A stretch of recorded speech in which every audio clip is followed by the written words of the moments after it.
Hi there friends, welcome back to another episode of Generation Tech. My name is Alan. With the United States in the process of removing its last remaining troops and contractors from Afghanistan, I'm reminded of the Imperial occupation of Ryloth, as witnessed in the last two episodes of The Bad Batch. Now, to be clear, I'm not comparing the purpose of the American mission in Afghanistan to the Imperial occupation of Ryloth. These are clearly two very different military forces with very different purposes. But what remains unavoidable are the challenges that every occupational military force has to face. Today we'll be taking a look at the underlying issues with the Ryloth occupation and how that dooms the larger Imperial goal of galactic stability. Ryloth is in trouble. It's been foreshadowed ever since the Clone Wars when Cham Syndulla warily greeted Mace Windu in his 41st Elite Squadron. Even then, the revolutionary leader half-jokingly questioned Mace Windu if one day he would be fighting the Jedi and the Republic and the clone troopers instead. And that's because it takes a historically oppressed people like the Twi'leks to understand the actual power dynamics of what happens when foreign soldiers arrive in your country. Ryloth, for most of its history, had no standing military. This is because of a variety of social, geological, and economic reasons, which we've covered in previous videos. Because of this lack of a standing military, when foreign militaries arrive, Ryloth has zero military deterrence to keep them in check.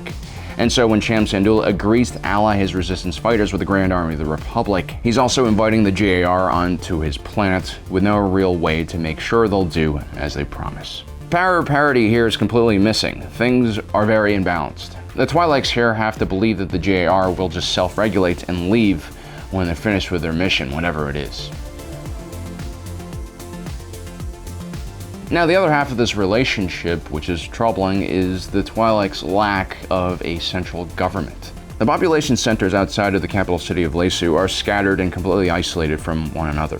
When Darth Vader and Emperor Palpatine were running for their lives after Cham Syndulla and his freedom fighters destroyed their Star Destroyer, the two Imperials sought shelter in Twi'lek villages in the middle of nowhere who didn't even know the Empire had risen from the Republic. This means that when the Empire or the Republic tries to negotiate terms with the people of Ryloth, these treaties are usually full of empty promises that no one can really keep. Because who are the Empire and the Republic negotiating with in the first place? Senator Orn Free Taa, or perhaps it's Cham Syndulla and his faction? Clearly, Cham Syndulla and Orn Free Taa are very different in their political views and goals, and neither person can really speak for all of Ryloth.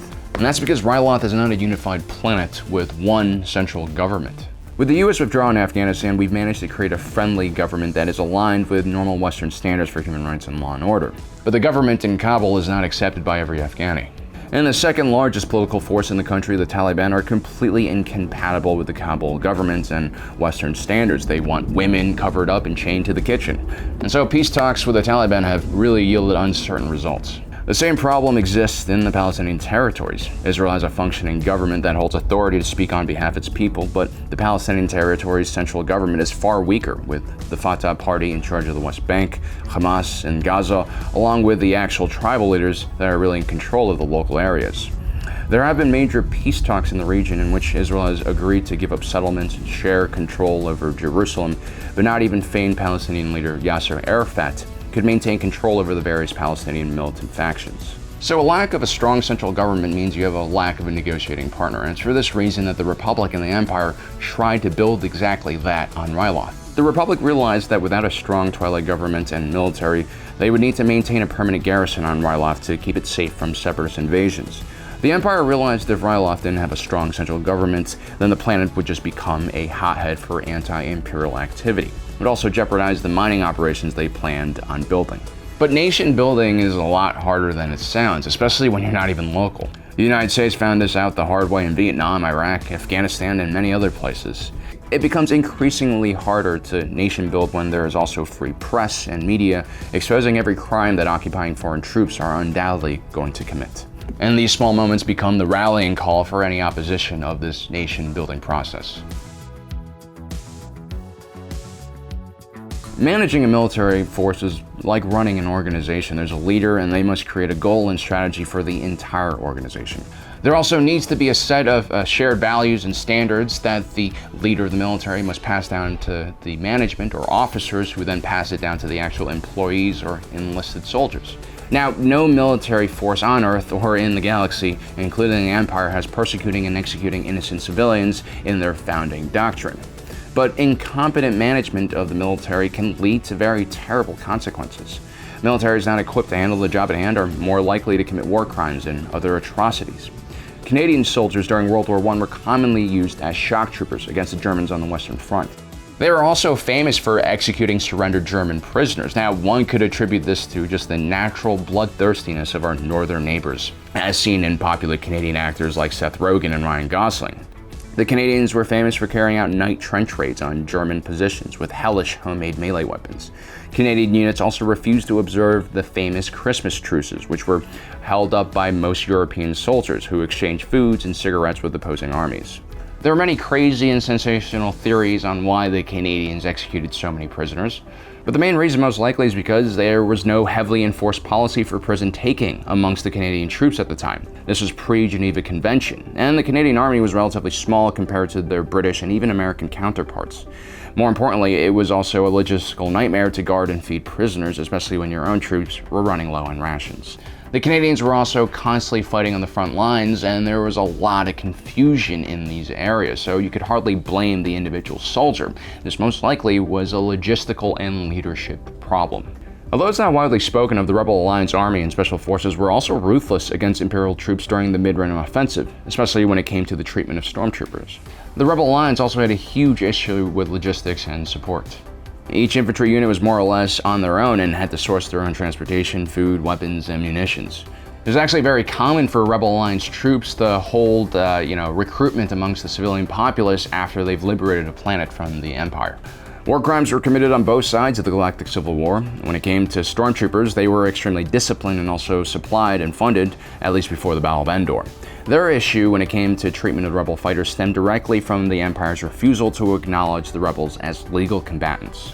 Even the United States, which has one of the most powerful, well-funded, and experienced military forces, commits its fair share of war crimes. But this is more about the nature of the nation-building missions that the United States have been pursuing in the last decade. Ultimately, soldiers are really just good at one thing when they're in a foreign country, and that's killing the enemy. And not just any enemy, it usually has to be another traditional military force, not guerrilla fighters or some civilian uprising.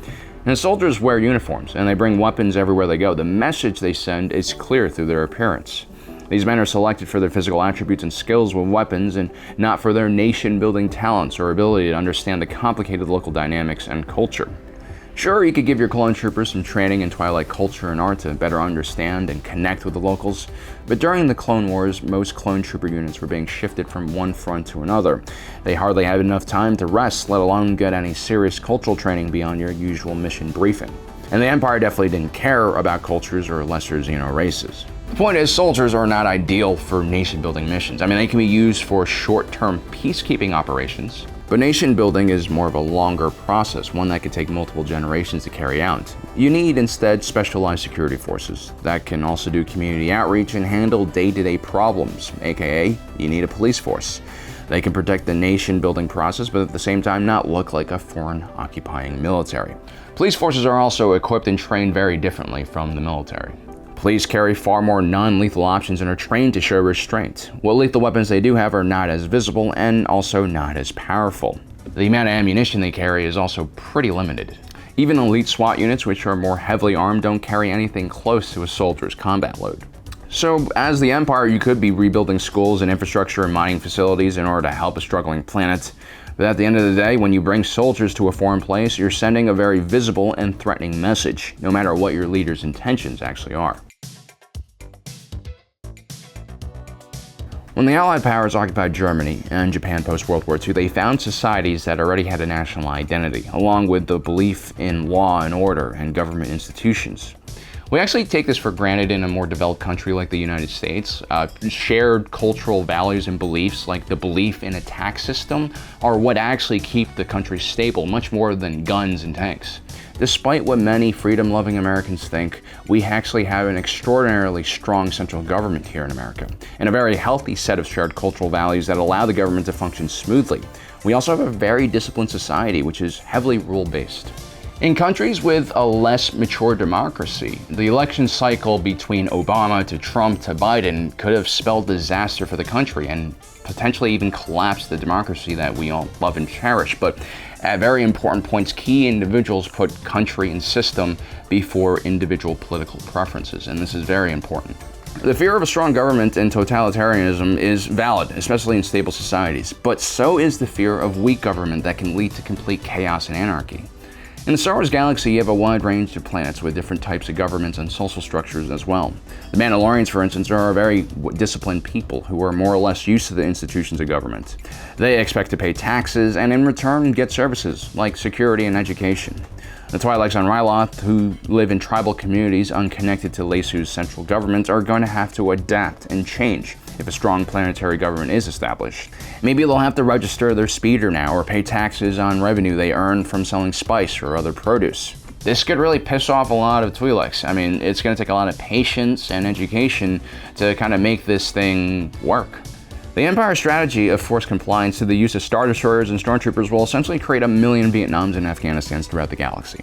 It's extremely hard to take over a planet that doesn't want to be taken over without just murdering everyone on that planet, and that, of course, is not what you want to do. In modern times, only the Chinese Communist Party seems to be efficient at suppressing an entire populace, as seen in Tibet and Xinjiang province.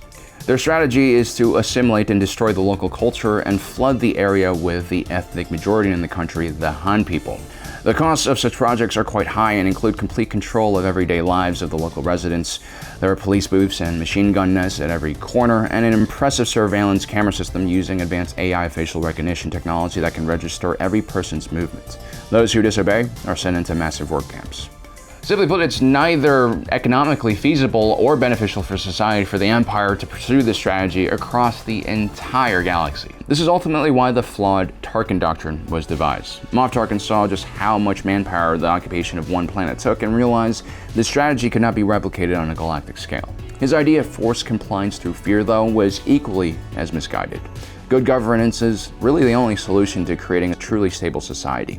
There's a careful relationship that must be balanced between the government and the people. The needs of the people must be met by the government for there to actually be peace. So, as you can see, the Empire's strategy to control the entire galaxy was doomed from the very beginning. At least the Republic's strategy was less damaging, but they just lacked the resources to reach most of the Outer Rim. Let me know in the comment section below what you think about my in-depth analysis of Ryloth and what that means for the rest of the galaxy. Also, don't forget to subscribe and hit that notification button down below so you don't miss out on the rest of our awesome content. As usual, thanks for joining us today. If you're watching this, you are Generation Tech.